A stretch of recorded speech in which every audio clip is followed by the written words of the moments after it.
Dante, paanong pagsira ang gagawin sa mga balota na yan at pwede pa ba itong i-recycle?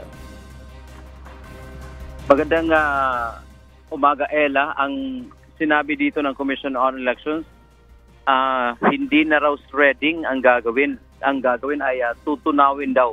Isang melting process ang gagawin dito sa mga waste ballots na ito pagka nadala na dyan lahat sa Laguna. At sa ngayon, Ella, nandito nga tayo sa National Printing Office kung saan itong truck ngayon ay handa ng aalis mula rito sa NPO papunta dyan sa warehouse ng Commission on Elections o COMELEC sa Laguna, kung saan laman ito, Ella, ang nasa 3 paleta ng mga waste ballots na may bigat na 3 tons o 3,000 kilo.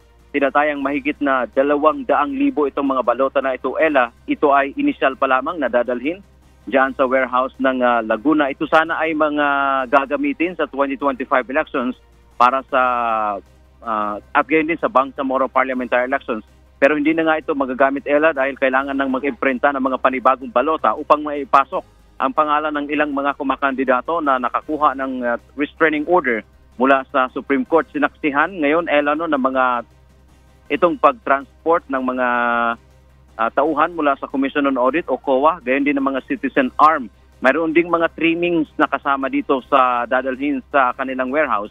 At tinatayang sa kabuuan na 6 na milyon na mga naimprentang balota na hindi na magagamit ang inaasahan nga sisirain ng Commission on Elections sa kapahintulutan din ng National Archives.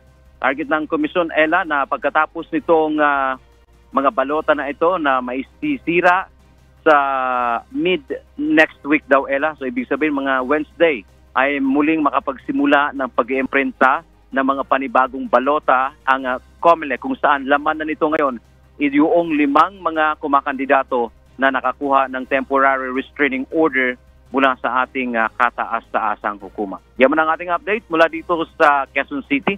Balik sa iyo, Ella. Maraming salamat, Dante Amento.